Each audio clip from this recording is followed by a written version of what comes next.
confirmer son retour à Madagascar, moi j'ai demandé de nouveau aux autorités compétentes, comme quoi il ne faut pas qu'il atterrisse, que l'avion atterrisse à Ivato, mais à Murundav, parce que c'est sur le trajet Afrique du Sud, Madagascar, Ivato. Ça n'a été accordé que le jeudi vers 19h. Donc on m'avait dit que ça y est, c'est accordé, on va faire le nécessaire pour que l'avion atterrisse à Murundav. Là, c'est mon chef, quoi. Parce que moi, j'ai contacté mon chef. Mais c'était notre demande. Votre ministre? C'est moi qui ai demandé à ce que ça atterrisse à Murundav. Là, moi, j'endosse ma responsabilité. Je ne peux pas parler au nom des autres personnes. Mais moi, j'endosse ma responsabilité. C'est moi qui ai demandé l'atterrissage à Murundav. J'ai préparé mes hommes.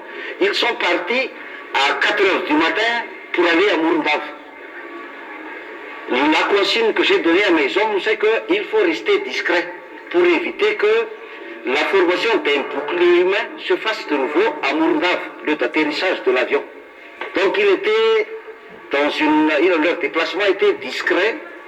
Ils ne se sont présentés aux autorités locales de Murundav, l'état-major mixte opérationnel de Murundav, que le samedi matin. Donc ils n'étaient au courant donc à Murundav que le samedi matin.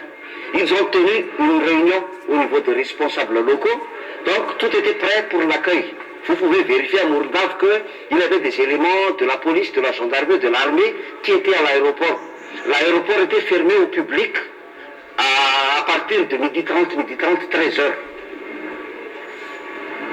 Là donc, on avait tout prévu, les pompiers, l'ambulance,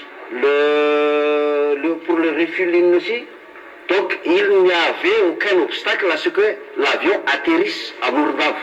Pour les dégâts corporels, ce qui nous sont parvenus, c'est que à l'hôpital luthérien, il y a 4 blessés.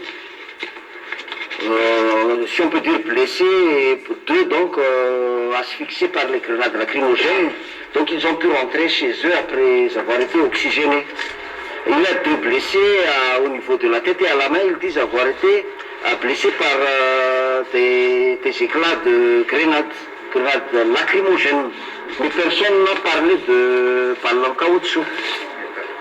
À l'hôpital Joseph Ravangeli Naval, il y a un blessé au niveau d'une contusion bleue au niveau de la tête.